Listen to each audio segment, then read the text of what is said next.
Good afternoon ಎಲ್ಲರಿಗೆ. ಇವತ್ತಿನ ದಿವಸ ನಾನು ಸೋಷಿಯಲ್ ಸೈನ್ಸ್ ಸಮಾಜ ವಿಜ್ಞಾನ ಪಾಠ ಮಾಡಕ್ಕೆ ಬಂದೀನಿ. ನನ್ನ ಹೆಸರು ಶಿವಕುಮಾರ್ ಸೂರ್ಯವಂಶಿ ಅಂತೇಳಿ. MA BEd ಗ್ರ್ಯಾಜುಯೇಟ್ ನಾನು ಸಮಾಜ ವಿಜ್ಞಾನದಲ್ಲಿ. ಸ್ಪೆಷಲ್ವಾಗಿ ನಾನು ಹಿಸ್ಟ್ರಿ, ಪೊಲಿಟಿಕಲ್ ಸೈನ್ಸ್, ಆಮೇಲೆ ಜಿಯೋಗ್ರಫಿ ಈ ರೀತಿ ಸಬ್ಜೆಕ್ಟ್ ಮಾಡ್ತೀನಿ. ಇವತ್ತಿನ ದಿವಸ ನನಗೆ ಸರ್ ಅವರು ಹಿಸ್ಟ್ರಿ ಬಗ್ಗೆ ಪಾಠ ಕೊಟ್ಟಿದ್ದಾರೆ. 10th class social science part 1 ಭಾರತಕ್ಕೆ ಯುರೋಪಿಯನ್ನರ ಆಗಮನ ವಿಷಯದಲ್ಲಿ ನಾವೊಂದು ಪಾಠ ಮಾಡ್ತಾಯಿದ್ದೀನಿ. ಸೊ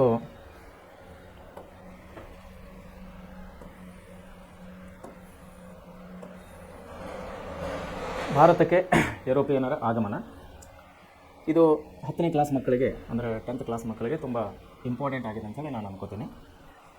ಯಾಕಂದರೆ ಮುಂದೆ ಅಂದರೆ ಆಫ್ಟರ್ 10th ಕ್ಲಾಸ್ ಆದಮೇಲೆ ನೀವು ಕಾಲೇಜ್ ಹೋಗೋರು. ಕಾಲೇಜ್ ಹೋದ್ಮೇಲೆ ಸುಮಾರು ಕನಸುಗಳನ್ನು ಕಾಣ್ಕೊಂಡಿರ್ತೀವಿ ನಾವು. ಲೈಕ್ ಕೆಲವೊಬ್ರು KS ಆಫೀಸರ್ ಆಗ್ಬೇಕಂತಾರೆ, IAS ಆಫೀಸರ್ ಆಗ್ಬೇಕಂತಾರೆ, PSI ಆಗ್ಬೇಕಂತಾರೆ, ಜುಡಿಷಿಯಲಿ ಅಂದರೆ ನ್ಯಾಯಾಂಗ ಕ್ಷೇತ್ರಕ್ಕೆ ಹೋಗ್ಬೇಕು ಅಂದ್ಕೊಂಡಿರ್ತಾರೆ, ಟೀಚಿಂಗ್ ಲೈನಿಗೆ ಬರ್ತಾರೆ, ಆಫೀಸರ್ ಲೈನಿಗೆ ಹೋಗ್ತಾರೆ, ಇಂಜಿನಿಯರ್ಸ್ ಆಗ್ತಾರೆ, ಡಾಕ್ಟರ್ಸ್ ಆಗ್ತಾರೆ. ಸೊ ಆಯಾಯ ಅವರವರ ಒಂದು ಚಾಯ್ಸೇಬಲ್, ನಾವೇನಂತೀವಿ, ಅವರ ಒಂದು ಇಚ್ಛೆಗೆ ಅನುಗುಣವಾಗಿ ನಾವು ಮುಂದಿನ ವಿದ್ಯಾಭ್ಯಾಸ ಹಂತ ಅಂದರೆ ನಿಮ್ಮ ಆಫ್ಟರ್ 10ನೇ ಕ್ಲಾಸ್ ಆದಮೇಲೆ ನೀವು PUC ಏನು ಹೋಗ್ತೀರಿ, ಆವಾಗ ನಿಮಗೇನೆಂದರೆ ಈ ಸೋಷಿಯಲ್ ಸೈನ್ಸ್ ಏನಿದೆ, ಒಂದು BA ತೊಗೊಂಡು ನೀವು IAS ಆಫೀಸರ್, KS ಆಗಬೇಕಂದ್ರೆ ನಿಮ್ಗೆ social science, history, political science, geography, ಆಮೇಲೆ ಮೆಂಟಲ್ ಎಬಿಲಿಟಿ, ಮನಃಶಾಸ್ತ್ರ, ಆಮೇಲೆ ಏನಪ್ಪ ಸ್ಪೋರ್ಟ್ಸು, ಸೈನ್ಸ್ ಆ್ಯಂಡ್ ಟೆಕ್ನಾಲಜಿ ಮತ್ತು ಈ ರೀತಿ ಎಲ್ಲ ಸಬ್ಜೆಕ್ಟ್ಗಳನ್ನು ನಿಮ್ಗೆ ತುಂಬ ಅನುಕೂಲ ಆಗುತ್ತೆ. ನಾವು ಭಾಳಷ್ಟು IAS ಆಫೀಸರ್ಗಳನ್ನು ನೀವು ಗೂಗಲ್ನಾಗೆಲ್ಲ ಚೆಕ್ ಮಾಡ್ಬೋದು. ನೀವು ಗೂಗಲ್ನಲ್ಲಿ ಚೆಕ್ ಮಾಡಿದ್ರೆ ನಮ್ಮ ಕರ್ನಾಟಕದ ಹಿರಿಯ ಅಧಿಕಾರಿಗಳು, IAS ಅಧಿಕಾರಿಗಳನ್ನು ನೀವು ಚೆಕ್ ಮಾಡಿದ್ರೆ ಭಾಳಷ್ಟು ಜನರು BA ಓದಿನವರು ಇದ್ದಿರ್ತಾರೆ.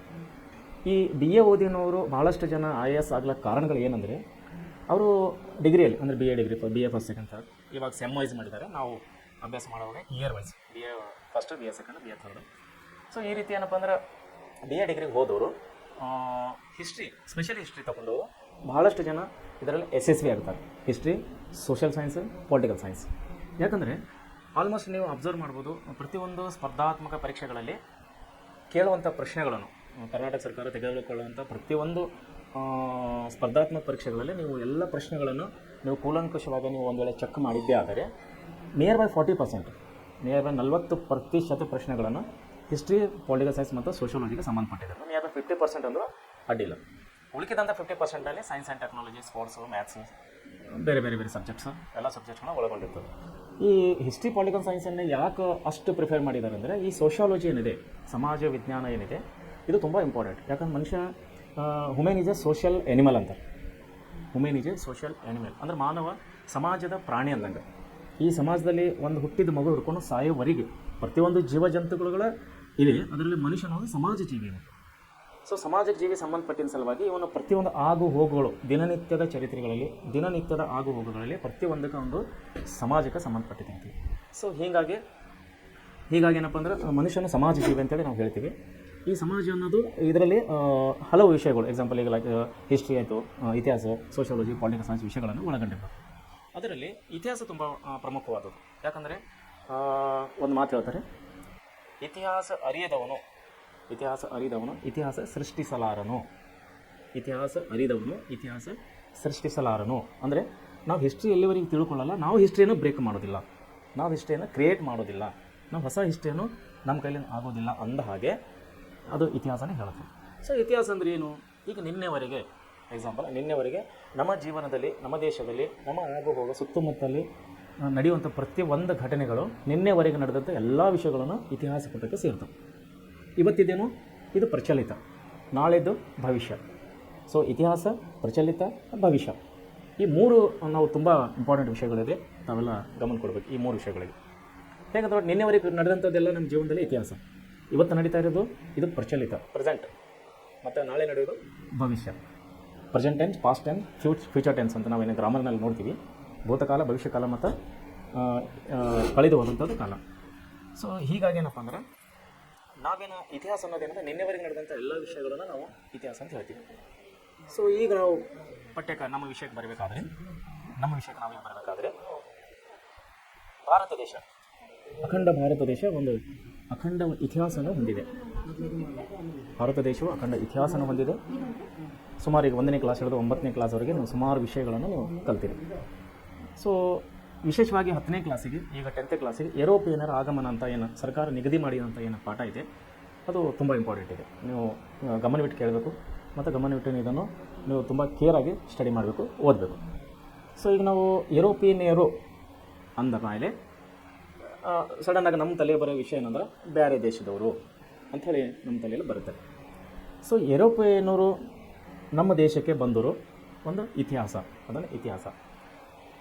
ಅದು ಯಾಕೆ ಬಂದರು, ಅವ್ರ ಉದ್ದೇಶ ಏನು, ಏನಾಯ್ತು, ಏನು ನಡೆದು ಹೋಯ್ತು, ಈಗೇನು ನಡೀತಾ ಇದೆ, ಅದನ್ನೆಲ್ಲ ಇತಿಹಾಸ. ಓಕೆ, ಈಗ ನಾವು ವಿಷಯಕ್ಕೆ ಬರಬೇಕಾದ್ರೆ ಭಾರತಕ್ಕೆ ಭಾಳಷ್ಟು ಜನರು ಬಂದಿದ್ದಾರೆ, ಭಾಳ ನಮ್ಮ ದೇಶಕ್ಕೆ ಬಂದಿದ್ದಾರೆ. ಅದರಲ್ಲಿ ವಿಶೇಷವಾಗಿ ಯುರೋಪಿಯನ್. ಈ ಯುರೋಪಿಯನ್ನರಲ್ಲಿ ನಾವು 4 ದೇಶಗಳನ್ನು ಪ್ರಮುಖವಾಗಿ ನಾವು ಕಾಣ್ತೀವಿ. ಯುರೋಪಿಯನ್ನರಲ್ಲಿ ಮೊದಲನೇದಾಗಿ ಬಂದವರು ಪೋರ್ಚುಗೀಸರು, ಎರಡನೇದಾಗಿ ಬಂದವರು ಡಚ್ಚರು, ಮೂರನೇದಾಗಿ ಬಂದವರು ಫ್ರೆಂಚರು ಮತ್ತು 4ನೇದಾಗಿ ಬಂದವರು ಬ್ರಿಟಿಷರು ಅಥವಾ ಆಂಗ್ಲರು ಅಲ್ಲ. ಸೊ ನಿಮಗೆಲ್ಲ ಗೊತ್ತಿದ್ದ ವಿಷಯ ಏನಿದೆ, ಬ್ರಿಟಿಷರು ಭಾಳಷ್ಟು ವರ್ಷ ನಮ್ಮ ದೇಶವನ್ನು ಆಳಿದರು, ಇಡೀ ಜಗತ್ತನ್ನು ಆಳಿದರು. ಬಹುಶಃ ನಿಮಗೂ ಒಂದು ವಿಷಯ ಗೊತ್ತಿರಬೇಕು, ಈ ಬ್ರಿಟಿಷರಿಗೆ ಅಥವಾ ಬ್ರಿಟಿಷ್ ದೇಶವನ್ನು ಸೂರ್ಯ ಮುಳುಗಲಾರದಂಥ ದೇಶವನ್ನು ಅಂತಲೇ ಕರೀತಾರೆ. ಯಾಕೆ ಕರೀತಾರೆ ಅಂದರೆ, ಸೂರ್ಯ ಮುಳುಗಲಾರದ ದೇಶ ಅಂತ ಬ್ರಿಟಿಷ್ ದೇಶಕ್ಕೆ ಯಾಕೆ ಕರೀತಾರೆ ಅಂದರೆ, ಈ ನಮ್ಮ ಭೂಮಂಡಲದಲ್ಲಿ ಸೂರ್ಯ ಚಂದ್ರ ಏನು ನಾವು ತಿರುಗ್ತಾ ಇರ್ತಾರೆ. ಎಕ್ಸಾಂಪಲ್, ಈಗ ನಮ್ಮ ದೇಶದಲ್ಲಿ ಬೆಳಗಿದೆ, ಇನ್ನೊಂದು ದೇಶದಲ್ಲಿ ಕತ್ತಲಿದೆ. ಅಂದರೆ ಅರ್ಥ ಏನು, ಸೂರ್ಯ ನಮ್ಮ ಕಡೆ ಉದಯ ಆಗಿದ್ದಾನೆ, ಇನ್ನೊಂದು ಬೇರೆ ದೇಶ ಕಡೆ ಸೂರ್ಯನ ಮುಳುಗಿದ್ದಾನೆ. ಅಂದರೆ ಆವಾಗ ಬ್ರಿಟಿಷ್ ದೇಶಕ್ಕೆ ಯಾಕೆ ಸೂರ್ಯ ಮುಳುಗದ ದೇಶ ಅಂತ ಕರೆದ್ರು ಅಂದರೆ, ಸೂರ್ಯ ಮುಳುಗಿದ್ದ ದೇಶದಲ್ಲೂ ಅವರೇ ಅಧಿಕಾರ ಇತ್ತು, ಸೂರ್ಯ ಉದಯ ಆದಂಥ ದೇಶದಲ್ಲೂ ಕೂಡ ಅವ್ರದ್ದೇ ಅಧಿಕಾರ ಇತ್ತು. ಸೊ ಅದಕ್ಕಾಗಿ ಬ್ರಿಟಿಷ್ ದೇಶವನ್ನು, ಇಡೀ ಭೂಮಂಡಲವನ್ನು ಅವರೆಲ್ಲ ಅಧಿಕಾರ ನಡೆಸಿದ ಸಲುವಾಗಿ ಅವರಿಗೆ ಸೂರ್ಯ ಮುಳುಗಲಾರದಂಥ ದೇಶ ಅಂಥೇಳಿ ಕರೀತಾರೆ. ಈ ಪ್ರಶ್ನೆಯನ್ನು ಕೆಲವೊಂದು ಸುಮಾರು ಕಾಂಪಿಟೇಟಿವ್ ಸ್ಪರ್ಧಾತ್ಮಕ ಪರೀಕ್ಷೆಗಳಲ್ಲಿ ಈ ಕ್ವಶನ್ ಬರ್ತದೆ. ತಾವುಗಳು ಇದು ಗಮನ ಕೊಡಬೇಕು, ಈ ಪ್ರಶ್ನೆಯನ್ನು ಗಮನ ಕೊಡಬೇಕು. ಯಾವುದು ಸೂರ್ಯ ಮುಳುಗಲಾರದಂಥ ದೇಶ ಅಂತೇಳಿ. ಸೊ ಅದರಲ್ಲಿ ಪ್ರಮುಖವಾಗಿ ಯುರೋಪಿಯನ್, ಇವರೆಲ್ಲ ಬರೋದು ಯುರೋಪ್ ಕಂಟ್ರಿಲಿಂದ, ಯುರೋಪ್ ಖಂಡದವರು. ಇದರಲ್ಲಿ ಫಸ್ಟಿಗೆ ಅಂದರೆ ಮೊದಲನೇದಾಗಿ ನಮ್ಮ ಭಾರತಕ್ಕೆ ಬಂದವರು ಪೋರ್ಚುಗೀಸರು. ಈ ಪೋರ್ಚುಗೀಸರು ಎಕ್ಸಾಂಪಲ್ಗೆ ನಾವು ಮೇಲ್ಗಡೆ ನೋಡಬೇಕು ನಾವು ಬುಕ್ನಲ್ಲಿ, ಭಾರತವು ಯುರೋಪಿಯನ್ನರೊಂದಿಗೆ ಹೊಂದಿದ ವ್ಯಾಪಾರ ಮತ್ತು ವಾಣಿಜ್ಯ ಸಂಬಂಧ, ಈ 4 ಹೈಲೈಟ್ಗಳನ್ನು ನಾವು ನೋಡ್ತೀವಿ. ಭಾರತಕ್ಕೆ ಎದಕ್ಕೆ ಬಂದವರು, ಭಾರತಕ್ಕೆ ವ್ಯಾಪಾರಕ್ಕಾಗಿ ಬಂದ ಯುರೋಪಿಯನ್ನರ ರಾಜಕೀಯ ಏಳಿಗೆ ಹಿನ್ನೆಲೆ ಮತ್ತು ಕರ್ನಾಟಕ ಯುದ್ಧಗಳು, ಪ್ಲಾಸಿ ಕದನ, ಬಾಕ್ಸರ್ ಕದನ, ದ್ವಿಪ್ರಭುತ್ವ ಪದ್ಧತಿ ಮತ್ತು ಬ್ರಿಟಿಷರ ಆಕ್ರಮಣ. ನೀವು ಇಲ್ಲಿ ಕೂಡ ಲಕ್ಷ್ಯ ಕೊಡ್ಬೋದು, ಬ್ರಿಟಿಷರ ಆಕ್ರಮಣ. ಸೊ ಬ್ರಿಟಿಷರ ಒಂದು ಪ್ರಮುಖ ಇತಿಹಾಸ ಅನ್ನೋದು ನಾವು ಇನ್ನೂ ಮುಂದೆ ಬರುವಂಥ ಇದರಲ್ಲಿ ನೋಡ್ತೀವಿ. ಇವಾಗ ನಾವು ಪ್ರೆಸೆಂಟ್ ಆಗಿರೋದು ಯುರೋಪಿಯನ್ ಅಂದರೆ ಕಾಮನ್ ಆಗಿ ಯುರೋಪಿಯನ್ನರ ಆಗಮನ ಅಂತ ವಿಷಯನ ನಾವು ನೋಡ್ತಾ ಇದ್ದೀವಿ. ಇವಾಗ ಬ್ರಿಟಿಷರ ಬಗ್ಗೆ ವಿಶೇಷವಾದಂಥ ಏನು ಪಠ್ಯ ಬರುತ್ತದೆ ಅವಾಗ ನಾವು ಮುಂದೆ ನೋಡೋಣ ಅಂತ. ಓಕೆ, ಸೊ ಈಗ ನಾವು ಯುರೋಪಿಯನ್ನರು ಅಂತ ಬಂದಾಗ ಅವರು ನಮ್ಮ ಭಾರತ ಮತ್ತು ಯುರೋಪಿಯನ್ ದೇಶಗಳ ನಡುವೆ ಸುಮಾರು ವರ್ಷಗಳಿಂದ, ಅಂದರೆ ಪ್ರಾಚೀನ ಕಾಲದಿಂದಲೂ ಕೂಡ ಭಾರತ ಮತ್ತು ಯುರೋಪಿನ ನಡುವೆ ಪ್ರಾಚೀನ ಕಾಲದಿಂದಲೂ ವ್ಯಾಪಾರ ಮತ್ತು ವಾಣಿಜ್ಯ ಸಂಬಂಧಗಳು ಏರ್ಪಟ್ಟಿದ್ದವು, ಪುರಾತನ ಕಾಲದಿಂದ. ಸೊ ಈಗ ನಾವು 3 ಕಾಲಗಳನ್ನು ಡಿವೈಡ್ ಮಾಡ್ಬೋದು. ಒಂದು ಪುರಾತನ ಕಾಲ ಅಥವಾ ಆದಿಕಾಲ, ಮಧ್ಯಕಾಲ, ಈಗ ನಡೀತಾ ಇರೋದು ಆಧುನಿಕ ಕಾಲ ಅಥವಾ ಪ್ರಚಲಿತ ಕಾಲ. ಈ 3 ಕಾಲಗಳಲ್ಲಿ ಈಗ ಪ್ರಚಲಿತ ಕಾಲದಲ್ಲಿದೆಯೋ, ಮಧ್ಯಕಾಲ ಮುಗಿದು ಹೋಗಿದೆ, ಪ್ರಾಚೀನ ಕಾಲ ಮುಗಿದು ಹೋಗಿದೆ, ಇವಾಗ ನಾವಿರೋದು ಪ್ರಚಲಿತ ಕಾಲದಲ್ಲಿ, ಆಧುನಿಕ ಕಾಲದಲ್ಲಿ ಅಥವಾ ಆಧುನಿಕ ಯುಗದಲ್ಲಿ.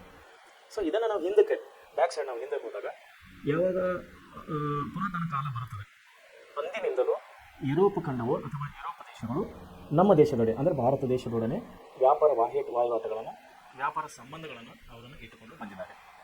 ವಿಶೇಷವಾಗಿ ಯಾಕೆ ಇಟ್ಕೊಂಡು ಬಂದಿರೋದು, ಯುರೋಪಿಯನ್ನವರಿಗೆ ಭಾರತದೊಡನೆ ವ್ಯಾಪಾರ ಯಾಕೆ ಬೇಕಾಗಿತ್ತು ಅನ್ನೋದು ನಾವು ಸ್ವಲ್ಪ ನೋಡೋಣ. ಎಕ್ಸಾಂಪಲ್, ನಮ್ಮ ದೇಶ ಭಾಳಷ್ಟು ಭಾಷಣಗಳಲ್ಲಿ, ಭಾಳಷ್ಟು ಸ್ಪೀಚ್ಗಳಲ್ಲಿ, ಭಾಳಷ್ಟು ವಿಷಯ ಮಂಡನೆಗಳಲ್ಲಿ ನಾವು ಕಾಣ್ತಿತ್ತು. ಏನಂದರೆ, ಭಾರತವು ಸಂಪದ್ಭರಿತವಾದ ದೇಶ, ಭಾರತವು ಶ್ರೀಮಂತ ದೇಶ, ಭಾರತವು ಆಧುನಿಕ ಜಗತ್ತಿನ ನಿರ್ಮಾತೃ ದೇಶ, ಹೀಗೆ ಹಲವು ಅಂಶಗಳನ್ನು ನಾವು ನಮ್ಮ ದೇಶದ ವಿಷಯದಲ್ಲಿ ನಾವು ಕಾಣ್ತಿರ್ತೀವಿ. ಸೊ ಭಾರತ ಸಂಪದ್ಭರಿತ ದೇಶವಾದ ಅಂದರೆ ಏನಂದರೆ, ಎಕ್ಸಾಂಪಲ್ಗೆ ಲೈಕ್ ಒಂದು ಸಣ್ಣ ವಿಷಯ ಹೇಳ್ತೀನಿ. ಹೇಗೆ ಸಂಪದ್ಭರಿತ ದೇಶವಾಗಿದೆ ಅಂದರೆ, ನಮ್ಮ ದೇಶದಲ್ಲಿ ಸಿಗುವಂಥ ಸಾಂಬಾರ ಪದಾರ್ಥಗಳು, ಅಂದರೆ ನಾವು ದಿನನಿತ್ಯವಾಗಿ ನಾವು ಮನೆಯಲ್ಲಿ ಅಡುಗೆಗೆ ಬಳಸುವಂಥ ಖಾರ ಪುಡಿ ಆಯಿತು, ಅರಿಶಿಣ ಆಯಿತು, ದಾಲ್ಚಿನ್ನಿ, ಯಾಲಕ್ಕಿ, ಆಮೇಲೆ ಶುಂಠಿ, ಲವಂಗ, ಇವೆಲ್ಲ ವಸ್ತುಗಳು ಸಿಗುವುದು ಅಥವಾ ಬೆಳೆಯುವುದು ನಮ್ಮ ದೇಶದಲ್ಲಿ ಹೇರಳವಾಗಿ. ಸೊ ಅವತ್ತಿನ ಕಾಲಕ್ಕೆ ಅಂದರೆ ಪ್ರಾಚೀನ ಕಾಲಕ್ಕೆ ಈ ವಸ್ತುಗಳನ್ನು ಅವರ ದೇಶದಲ್ಲಿ ಸಿಗ್ತಾ ಇದ್ದಿಲ್ಲ. ಸೊ ಈ ವಸ್ತುಗಳು ನಮ್ಮ ದಿನನಿತ್ಯದ ಊಟಕ್ಕಾಗಿ ಬೇಕಾಗುವಂಥ ವಸ್ತುಗಳು. ಅವಾಗ ಅವ್ರು ಏನು ಮಾಡಿದ್ರು, ನಮ್ಮ ದೇಶದಿಂದ ನಮ್ಮ ದೇಶಕ್ಕೆ ಬಂದು ಇಲ್ಲಿ ನೆಲೆಸಿ ಇಲ್ಲಿ ವ್ಯಾಪಾರದ ಮೂಲಕವಾಗಿ ನಮ್ಮ ರೈತರ ಹತ್ರ ಪ್ರತಿಯೊಂದು ಬೆಳೆ ಸಾಂಬಾರು ಪದಾರ್ಥಗಳು ಅವರನ್ನು ಕಡಿಮೆ ರೇಟ್ನಲ್ಲಿ ಅಂದರೆ ಕಡಿಮೆ ದರದಲ್ಲಿ ನಮ್ಮ ರೈತರ ಹತ್ರ ತಗೊಂಡು ಅವರು ಜಲಮಾರ್ಗವಾಗಿ ಸಾಗಿಸ್ಕೊಂಡು ಅವರವರ ದೇಶಗಳು ಹೋಗಿ ತುಂಬ ರೇಟಿಗೆ ಅಂದರೆ ತುಂಬ ತುಟ್ಟಿಯಾದಂಥ ರೇಟ್ಗಳಲ್ಲಿ ಅಲ್ಲಿ ಮಾರಿಕೊಂಡು ಅಲ್ಲಿ ಲಾಭಗಳನ್ನು ಮಾಡ್ತಾಯಿದ್ರು. ಆ ದೇಶದಲ್ಲಿ ಸಿಗೋದಿಲ್ಲ, ಖಾರ ಪುಡಿ ಸಿಗೋದಿಲ್ಲ, ಶುಂಠಿ ಸಿಗೋದಿಲ್ಲ, ಅರಿಶಿಣ ಸಿಗೋದಿಲ್ಲ, ಲವಂಗ ಸಿಗೋದಿಲ್ಲ. ಎಕ್ಸಾಂಪಲಿಗೆ ಹೇಳಬೇಕಂದ್ರೆ ನನ್ನ ಮಗ ಇವಾಗ ರಷ್ಯಾ ದೇಶದಲ್ಲಿದ್ದಾನೆ, MBBS ಓದ್ತಾ ಇದ್ದಾನೆ. ಅಲ್ಲಿ ಖಾರ ಪುಡಿ ಸಿಗೋದಿಲ್ಲ, ಲೈಕ್ ಹಾಲು ಸಿಗೋದಿಲ್ಲ. ಹಾಲು $250 ಲೀಟರ್ ಪ್ರೆಸೆಂಟ್ ರಷ್ಯಾ ದೇಶದಲ್ಲಿ ಇವತ್ತಿನ ಡೇಟಿಗೆ $250 ಲೀಟರ್ ಹಾಲಿದೆ. ನಮ್ಮಲ್ಲಿ ಎಷ್ಟಿದೆ? 50, 60 ರೂಪಾಯಿ, 40, 50. ಸೊ ಮೊಸರಂತೂ ತುಂಬ ದೂರಿದ ಮಾತು, ಖಾರ ಪುಡಿ ಅಂತೂ ತುಂಬ ದೂರಿದ ಮಾತು. ಸಾಂಬಾರು ಪುಡಿ, egg rice, chicken rice, mutton rice, ಇವೇನು ಮಸಾಲಾಸ್ ಐಟಮ್ಸ್ ಅವಲ್ಲ, ಇವು ಬೇರೆ ದೇಶಗಳಲ್ಲಿ ಸಿಗೋದಿಲ್ಲ. ಒಂದು ವೇಳೆ ಸಿಕ್ಕರು ಕೂಡ ತುಂಬ ತುಟ್ಟಿಯಾದಂಥ ರೇಟ್ಗಳು. ಸೊ ಇದಕ್ಕಾಗಿ ಅವತ್ತಿನ ಕಾಲದಿಂದ ಅಂದರೆ ಪ್ರಾಚೀನ ಕಾಲದಿಂದ ಕೂಡ ವಿಶೇಷವಾಗಿ ಯುರೋಪಿಯನ್ನರು ನಮ್ಮ ದೇಶಕ್ಕೆ ಬಂದಾಗ ಸಾಂಬಾರು ಪದಾರ್ಥಗಳನ್ನು ಅವರು ಇಲ್ಲಿಂದ ತೊಗೊಂಡು ಹೋಗಿ ಅಲ್ಲಿ ತುಂಬ ಜಾಸ್ತಿ ರೇಟಿಗೆ ಮಾರ್ಕೋತಾ ಇದ್ದರು, ಲಾಭ ಮಾಡ್ಕೋತಾ ಇದ್ದರು. ಅದನ್ನು ವ್ಯಾಪಾರ ಅಂತೇಳಿ ನಾವು ಕರಿತೀವಿ. ಸೊ ಈ ಉದ್ದೇಶಕ್ಕಾಗಿ, ವ್ಯಾಪಾರದ ಉದ್ದೇಶಕ್ಕಾಗಿ ಯುರೋಪಿಯನ್ನರು ಏನು ಮಾಡ್ತಾಯಿದ್ರು, ನಮ್ಮ ದೇಶಕ್ಕೆ ಬಂದಿದ್ದರು. ಯಾವಾಗ? ಪ್ರಾಚೀನ ಕಾಲದಲ್ಲಿ. ಅವತ್ತಿನಿಂದಲೂ ಭಾರತ ದೇಶದೊಡನೆ ಯುರೋಪಿಯನ್ ದೇಶಗಳನ್ನು ವ್ಯಾಪಾರ ವಹಿವಾಟುಗಳು ಇವತ್ತು ಕೂಡ ನಡೀತಾ ಇದೆ. ಸೊ ಮುಂದೆ ಏನಾಯ್ತು ಅಂದರೆ, ಈಗ ಪ್ರಮುಖವಾಗಿ ಭಾರತ ಸಾಂಬಾರು ಪದಾರ್ಥ ನಾನು ಹೇಳಿದಾಗ ಪ್ರಮುಖವಾದ ಭಾರತ ಸಾಂಬಾರು ಪದಾರ್ಥಗಳ ಮೆಣಸು, ಜೀರಿಗೆ, ದಾಲ್ಚಿನ್ನಿ, ಏಲಕ್ಕಿ, ಶುಂಠಿ ಮುಂತಾದ ಉತ್ಪನ್ನಗಳಿಗೆ ಯುರೋಪಿನಲ್ಲಿ ಅಪಾರವಾದಂಥ ಬೇಡಿಕೆ ಇತ್ತು. ಇವಾಗ ಕೂಡ ಇದೆ. ಮಧ್ಯಕಾಲದಲ್ಲಿಯೂ ಯುರೋಪ್, ಭಾರತ ಮತ್ತು ಇತರ ಏಷ್ಯಾದ ದೇಶಗಳ ನಡುವೆ ವ್ಯಾಪಾರ ಮುಂದುವರಿಯಿತು.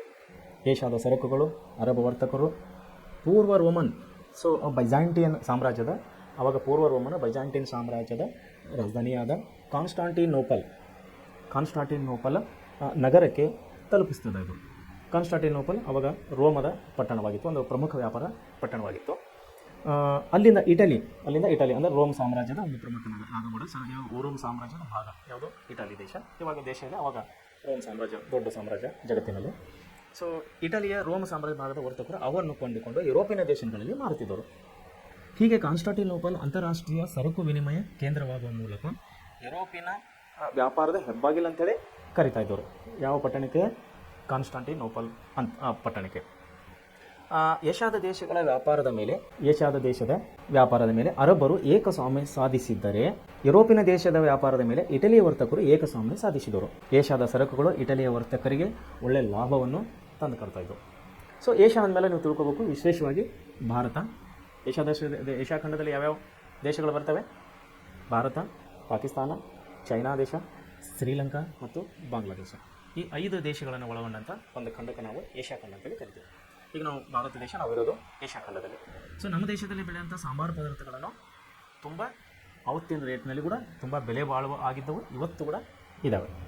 ಸೊ ವ್ಯಾಪಾರದ ಮೂಲಕವಾಗಿ ನಾವು ನೋಡ್ತಾ ಇದ್ದೇವೆ, ಇಟಲಿ ಸಾಮ್ರಾಜ್ಯ ಭಾಗವಾದಂಥ ಒಂದು ರೋಮ್ ಸಾಮ್ರಾಜ್ಯದವಾದ ಇಟಲಿ ಪಟ್ಟಣ ಹಾಗೂ ಕಾನ್ಸ್ಟಾಂಟಿನೋಪಲ್ ಪಟ್ಟಣದ ಮೂಲಕವಾಗಿ ಅರಬ್ಬರು, ಯುರೋಪಿಯನ್ನರು ಭಾರತ ದೇಶದಿಂದ ಎಲ್ಲ ಸಾಂಬಾರು ಪದಾರ್ಥಗಳನ್ನು ಅಲ್ಲಿ ತಗೊಂಡು ಹೋಗಿ ವ್ಯಾಪಾರನ ಮಾಡ್ತಾಯಿದ್ದರು.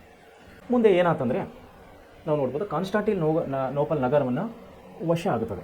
ಹೆಂಗೆ ವಶ ಆಗುತ್ತದೆ ಅಂದರೆ, ಕಾನ್ಸ್ಟಾಂಟಿನೋಪಲ್ ನಗರ ಹೆಂಗೆ ವಶ ಆಗುತ್ತದೆ? ಏಷ್ಯಾ ಮತ್ತು ಯುರೋಪ್ ದೇಶಗಳ ನಡುವಿನ ವ್ಯಾಪಾರ ಮತ್ತು ವ್ಯವಹಾರಗಳು ಕಾನ್ಸ್ಟಾಂಟಿನೋಪಲ್ ನಗರವನ್ನು ವಶಪಡಿಸಿಕೊಂಡರು. ಕಾನ್ಸ್ಟಾಂಟಿನ್ ನಗರ ಮೂಲಕ ನಡೀತಿದ್ದವು. ಯಾವಾಗ 1453ರಲ್ಲಿ 1453ರಲ್ಲಿ ಅಟ್ಟೋಮನ್ ಟರ್ಕರು, ಇವರು ಅಟ್ಟೋಮನ್ ಸಾಮ್ರಾಜ್ಯ, ಇದು ಒಂದು ಪಾರ್ಟ್ಸ್ ಕಡೆ ಮಧ್ಯಪ್ರಾಚ್ಯ ಭಾಗದಲ್ಲಿ ಬರುತ್ತೆ. ಅಟ್ಟೋಮನ್ ಟರ್ಕರ್ ಅಂತೇಳಿ ಇವ್ರು ಏನು ಮಾಡಿದ್ರು, ಅಟ್ಟೋಮನ್ ಟರ್ಕರ್ ಅನ್ನೋರು ಕಾನ್ಸ್ಟಾಂಟಿನೋಪಲನ್ನು ರೋಮ್ ಸಾಮ್ರಾಜ್ಯದಿಂದ ಕಿತ್ತುಕೊಂಡು ಬಿಟ್ಟರು. ಇದಕ್ಕೆ ಗೊತ್ತಿದ್ದ ವಿಷಯ ನಿಮ್ಗೆ, ರಾಜರ ಕಾಲವಾಗ ಒಬ್ಬರ ಮೇಲೆ ಒಬ್ಬರು ದಂಡೆತ್ತಿ ಹೋಗೋದು, ಒಬ್ಬರನ್ನ ಸೋಲಿಸೋದು, ಅವರ ಉಳಿದಂಥ ಎಲ್ಲ ಸಾಮ್ರಾಜ್ಯನ ವಶಪಡಿಸ್ಕೊಳ್ಳೋದು. ಸೊ ಇದನ್ನು ಟರ್ಕರ್ ಏನು ಮಾಡಿದ್ರು, ಅರಬ್ಬಿನ ಟರ್ಕರ್ ಏನು ಮಾಡಿದ್ರು, ರೋಮ್ ಸಾಮ್ರಾಜ್ಯದ ಭಾಗವಾದಂಥ ಕಾನ್ಸ್ಟಾಂಟಿನೋಪಲನ್ನು ವಶಪಡಿಸಿಕೊಂಡರು. ಇದರಿಂದಾಗಿ ಈ ನಗರವನ್ನು ಸಂಧಿಸುವ ಯಾವುದು ಈ ನಗರ, ಯಾವ ನಗರ, ಕಾನ್ಸ್ಟಾಂಟಿನೋಪಲವನ್ನು ಸಂಧಿಸುವ ಎಲ್ಲ ವ್ಯಾಪಾರ ಮಾರ್ಗಗಳನ್ನು ಆವಾಗೇನಾಯಿತು, ಟರ್ಕರ ಒಂದು ಆಡಳಿತಕ್ಕೆ ಒಳಪಟ್ಟವು, ಟರ್ಕರ್ ನಿಯಂತ್ರಣಕ್ಕೆ ಒಳಪಟ್ಟಿದ್ದು. ಟರ್ಕರ್ ನಿಯಂತ್ರಣ ಒಳಪಟ್ಟಾಗ ಟರ್ಕರ್ ಏನು ಮಾಡಿದ್ರು, ಟರ್ಕರ್ ಅನ್ನೋದು ಇವಾಗ ನಾವು ನಮ್ಮ ಆಡು ಭಾಷೆಯಲ್ಲಿ ಹೇಳಬೇಕಂದ್ರೆ ತುರ್ಕರು ಅನ್ನೋದು. ತುರ್ಕರು ಅಂದರೆ ಮುಸ್ಲಿಮ್ಸ್ ಕಂಟ್ರಿ ಅನ್ನೋದು ಸಿಂಪಲ್ ಆಗಿ ತುರ್ಕರು ಮುಸ್ಲಿಂ ಕಂಟ್ರಿ ಅಂತ ಹೇಳಿ ನೀವು ಅರ್ಥ ಮಾಡ್ಕೋಬೇಕು. ಈ ಮುಸ್ಲಿಮ್ಸ್ ಕಂಟ್ರಿ ಅನ್ನೋದು ಅರಬ್ ದೇಶದಿಂದ ಬಂದವರು. ಅರಬ್ ದೇಶದಿಂದ ಬಂದು ಏನು ಮಾಡಿದ್ರು, ರೋಮ ಸಾಮ್ರಾಜ್ಯದ ಭಾಗವಾದಂಥ ಕಾನ್ಸ್ಟಾಂಟಿನೋಪಲ್ ನಗರವನ್ನು ವಶಪಡಿಸಿಕೊಂಡು ಅಲ್ಲಿದ್ದವರು ವ್ಯಾಪಾರನ ಮಾಡಿಕೊಂಡು ಲಾಭವನ್ನು ಪಡೆಕೊಳ್ತಾ ಇದ್ದರು. ಈ ಕಾನ್ಸ್ಟಾಂಟಿನೋಪಲ್ ನಗರವನ್ನು ವಶಪಡಿಸಿಕೊಂಡ ಮೇಲೆ ಯಾರು, ಟರ್ಕರು ವಶಪಡಿಸಿಕೊಂಡ ಮೇಲೆ ವ್ಯಾಪಾರಗಳ ಮೇಲೆ ಅಥವಾ ವ್ಯಾಪಾರಸ್ಥರ ಮೇಲೆ ತುಂಬ ಹೆವಿಯಾದಂಥ, ತುಂಬ ಭಾರವಾದಂಥ ಕರಗಳನ್ನು ಅಂದರೆ ಟ್ಯಾಕ್ಸ್ಗಳನ್ನು ಹೇರ್ತಾ ಇದ್ದವು. ಟ್ಯಾಕ್ಸ್ಗಳನ್ನು ಕೊಡಬೇಕಾಗಿತ್ತು. ಎಲ್ಲಿ ಕೂತ್ಕೊಳ್ಳೋಕ್ಕೆ ಟ್ಯಾಕ್ಸು, ನಿಂತ್ಕೊಳ್ಳೋಕ್ಕೆ ಟ್ಯಾಕ್ಸು, ವಸ್ತುಗಳನ್ನು ಮಾರ್ಕೊಳ್ಳೋಕ್ಕೆ ಟ್ಯಾಕ್ಸು, ವಸ್ತುಗಳನ್ನು ತೂಕ ಅಳತೆ ಮಾಡುವಂಥ ಸಾಧನಗಳ ಮೇಲೆ ಟ್ಯಾಕ್ಸು, ಹೀಗೆ ಹಲವು ರೀತಿಯ ತೆರಿಗೆಗಳನ್ನು ನಾವು ಟ್ಯಾಕ್ಸ್ ಅಂತ ಹೇಳ್ತೇವೆ, ತೆರಿಗೆಗಳನ್ನು ಅಟೋಮನ್ ಟರ್ಕರು ವ್ಯಾಪಾರಸ್ಥರ ಮೇಲೆ ಹೇರ್ತಾ ಇದ್ದವು. ಈ ವ್ಯಾಪಾರಸ್ಥರು ಏನು ಮಾಡ್ತಾರೆ ಅಂದರೆ ಈ ತೆರಿಗೆಯಿಂದ ತುಂಬ ಅಸಮಾಧಾನಗೊಂಡಿದ್ದರು. ತುಂಬ ಅವರಿಗೆ ಕಷ್ಟ ಆಗ್ತಿತ್ತು. ಯಾಕಂದರೆ ಹೆವಿ ಆದಂಥ ತುಂಬ ಭಾರವಾದಂಥ ಕರಗಳನ್ನು, ವಿಧವಾದಂಥ ಕರಗಳನ್ನು ಅವರು ಕಟ್ಟಿಸ್ಕೊತಾ ಇದ್ದರು. ಯಾರು, ಅಟೋಮನ್ ಟರ್ಕರು. ಮುಂದೆ ಏನಾಯ್ತು ಅಂದರೆ ಆವಾಗೇನಾಯ್ತು, ಇದರಿಂದಾಗಿ ಆ ನಗರವನ್ನು ಸಂಧಿಸುವ ಎಲ್ಲ ಮಾರ್ಗಗಳು ಟರ್ಕರ್ಗೆ ನಿಯಂತ್ರಣ ಮಾಡೋದು. ಹೊಸದಾಗಿ ಸಿಕ್ಕ ಅವಕಾಶದಿಂದ ಟರ್ಕರು ಈ ಮಾರ್ಗದ ವ್ಯಾಪಾರ ಮೇಲೆ ತೀವ್ರ ಥರದ ತೆರಿಗೆಗಳನ್ನು ವಿಧಿಸತೊಡಗಿದರು. ಪರಿಣಾಮವಾಗಿ ವರ್ತಕರಿಗೆ ಈ ಮಾರ್ಗದ ವ್ಯಾಪಾರವು ಲಾಭದಾಯಕವಾಗಿ ಪರಿಣಮಿಸಲಿಲ್ಲ. ಅಂದರೆ ತುಂಬ ಲಾಭ ಆಗ್ತಾ ಇದ್ದಿಲ್ಲ. ಯಾಕಂದರೆ ಟ್ಯಾಕ್ಸ್ ಕಟ್ಟಬೇಕಾಗಿತ್ತು. ಯಾರಿಗೆ, ಟರ್ಕರಿಗೆ. ಟ್ಯಾಕ್ಸ್ ಕಟ್ಟೋ ಸಲುವಾಗಿ ಲಾಭ ಅನ್ನೋದೇನಾಯಿತು, ಕಡಿಮೆ ಆಗ್ತಾ ಬಂತು. ಯಾರಿಗೆ, ಯುರೋಪಿಯನರಿಗೆ. ತಾವು ಅರ್ಥಗಳನ್ನು ಕನ್ಫ್ಯೂಸ್ ಮಾಡ್ಕೋಬೇಡಿ. ಇಲ್ಲಿ ಅರಬ್ಬಿನ ಟರ್ಕರ್ ಅಂದ್ರೆ ಬೇರೆ ಆಗ್ತಾರೆ, ಯುರೋಪಿಯನ್ನರ್ ಅಂದರೆ ಬೇರೆ ಆಗ್ತಾರೆ. ಇಲ್ಲಿ ನಗರಗಳನ್ನು ನೀವು ಸ್ಪೆಷಲ್ವಾಗಿ ನಗರಗಳ ಹೆಸರನ್ನು ನೀವು ನೆನಪಿಟ್ಕೋಬೇಕು. ಯಾವುದು, ಈ ಕಾನ್ಸ್ಟಾಂಟಿನೋಪಲ್ ಹೆಸರು 1453ರಲ್ಲಿ ಏನಾಗಿತ್ತು, ಅರಬ್ಬಿನ ಟರ್ಕರು ರೋಮ್ ಸಾಮ್ರಾಜ್ಯದ ಭಾಗವಾದಂಥ ಕಾನ್ಸ್ಟಾಂಟಿನೋಪಲ್ ನಗರವನ್ನು ಪ್ರಮುಖ ವ್ಯಾಪಾರ ಕೇಂದ್ರವಾದಂಥ ನಗರಗಳನ್ನು ವಶಪಡಿಸಿಕೊಂಡಿದ್ದರು. ಅಲ್ಲಿ ಏನಾಯಿತು, ಅರಬರು ವಿಧ ರೀತಿಯಾದಂಥ ತೆರಿಗೆಗಳನ್ನು ಹಾಕುವುದರ ಮೂಲಕವಾಗಿ ತನ್ನ ಲಾಭವನ್ನು ಮಾಡ್ಕೊಳ್ತಾ ಇದ್ದರು. ಯಾರು, ಟರ್ಕರು. ಇದರಿಂದ ಯಾರಿಗೆ ನಷ್ಟ ಆಗ್ತಾಯಿತ್ತು, ಯುರೋಪಿಯನ್ನರಿಗೆ ನಷ್ಟ ಆಗ್ತಾಯಿತ್ತು. ವ್ಯಾಪಾರಸ್ಥರು ಯಾರಿಲ್ಲಿ, ಅರಬರೆಲ್ಲ ಯುರೋಪಿಯನ್ನರು. ಯುರೋಪಿಯನ್ನರು ಏನು ಮಾಡ್ತಾಯಿದ್ರು, ಭಾರತದ ಮೂಲಕವಾಗಿ ಸಾಂಬಾರು ಪದಾರ್ಥಗಳನ್ನು ಕಾನ್ಸ್ಟಾಂಟಿನೋಪಲನ್ನು ತಲುಪಿಸಿ ಅಲ್ಲಿಂದ ಮುಂದೆ ಯುರೋಪ್ ದೇಶಗಳಿಗೆ ವ್ಯಾಪಾರ ಮಾಡ್ತಾಯಿದ್ರು. ಸೊ ಅದೊಂದು ಸ್ಟಾಕ್ ಪಾಯಿಂಟ್ ಅಂತ ಹೇಳ್ಕೊಬೋದು ನಾವು. ಅಂದರೆ ಅಲ್ಲಿ ಎಲ್ಲ ಇಲ್ಲಿದ್ದಂಥ ತಗೊಂಡು ಹೋದಂಥ ಸಮುದ್ರ ಮಾರ್ಗದ ಮೂಲಕವಾಗಿ ತೆಗೆದುಕೊಂಡು ಹೋದಂಥ ಎಲ್ಲ ಸಾಂಬಾರು ಪದಾರ್ಥಗಳನ್ನು ಕಾನ್ಸ್ಟಾಂಟಿನೋಪಲ್ನಲ್ಲಿ ಅಲ್ಲಿ ಜಮೆ ಇಟ್ಟು ಅಲ್ಲಿಂದ ಮತ್ತೆ ಮುಂದೆ ಅವರ ದೇಶಗಳಿಗೆ ಸರಬರಾಜು ಮಾಡ್ತಾಯಿದ್ರು. ಅಲ್ಲಿ ಇಟ್ಟು ಮುಂದೆ ಹೋಗ್ಬೇಕಂದ್ರೆ ಅಲ್ಲಿ ಟ್ಯಾಕ್ಸ್ ಕೊಡಬೇಕಾಗಿತ್ತು. ಯಾರಿಗೆ, ಕಾನ್ಸ್ಟಾಂಟಿನೋಪಲ್ ನಗರದ ಅವಾಗಿನ ದೊರೆಯಾದಂಥ ಅಥವಾ ಅವಾಗಿನ ಅಧಿಕಾರಸ್ಥರಿಗೆ ಟ್ಯಾಕ್ಸ್ಗಳನ್ನು, ತೆರಿಗೆಗಳನ್ನು ವ್ಯಾಪಾರಸ್ಥರು ಅಂದರೆ ಯುರೋಪಿಯನರು ಕೊಡಬೇಕಾಗಿತ್ತು. ಯಾರಿಗೆ, ಟರ್ಕರಿಗೆ. ಸೊ ಇದು ಏನಾಯಿತು, ತುಂಬ ಹೆವಿ ಆಗ್ತಾಯಿತ್ತು, ತುಂಬ ಕಷ್ಟ ಆಗ್ತಾಯಿತ್ತು. ಇವರಿಗೆ ಲಾಭ ಕಡಿಮೆ ಆಗಿಬಿಡ್ತು. ಯಾರಿಗೆ, ಯುರೋಪಿಯನರು.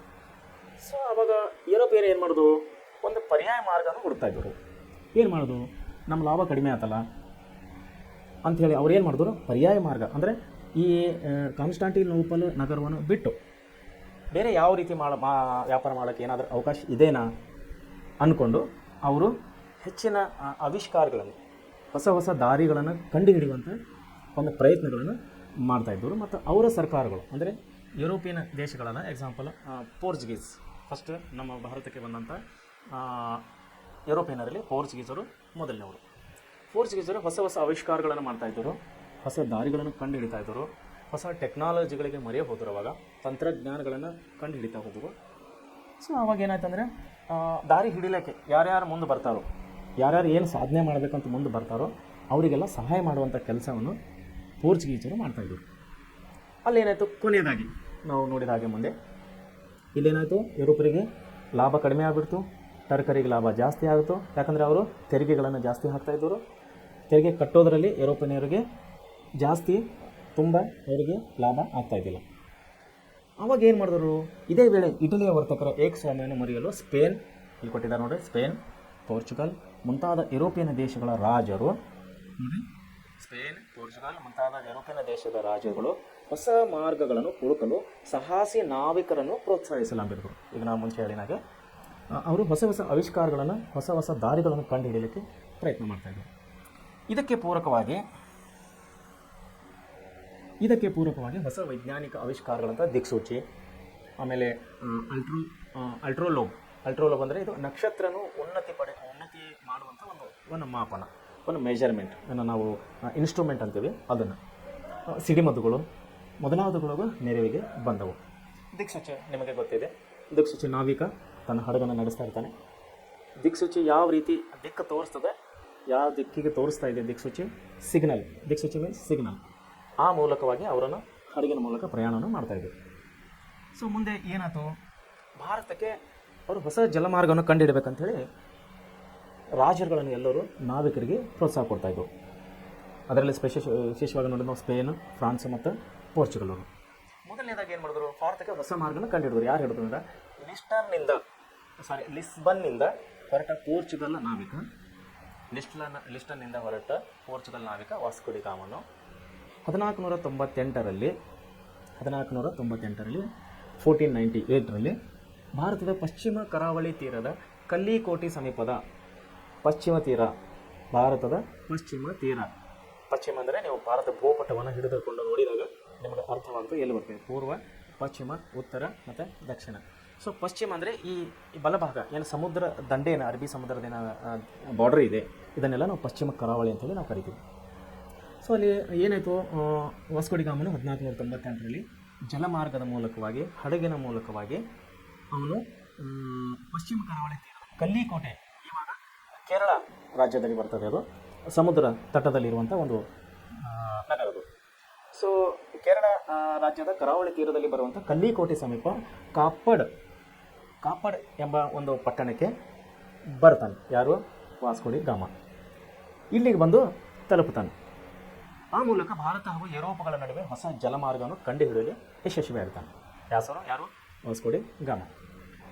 ವಾಸ್ಕೋ ಡಿ ಗಾಮನು ಕಂಡುಹಿಡಿದ ಈ ಜಲಮಾರ್ಗವು ಸುಮಾರು ವರ್ಷಗಳ ಕಾಲ ಭಾರತ ಮತ್ತು ಯುರೋಪ್ ನಡುವಿನ ವ್ಯಾಪಾರ ಮಾರ್ಗವಾಗಿ ಮಾರ್ಪಟ್ಟಿತು.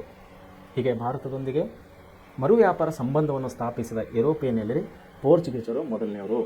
ನಾನು ನಿಮಗೆ ಮುಂಚೆಗಳ ಇಂಟ್ರೊಡಕ್ಷನ್ ತಿಳಿಸಿ, ನಾನು ಯುರೋಪಿಯನ್ನರಲ್ಲಿ ಭಾರತಕ್ಕೆ ಮಾರ್ಗವನ್ನು ಕಂಡುಹಿಡಿದ ಪ್ರಮುಖರಲ್ಲಿ ಪೋರ್ಚುಗೀಸರು ಮೊದಲನೆಯವರು.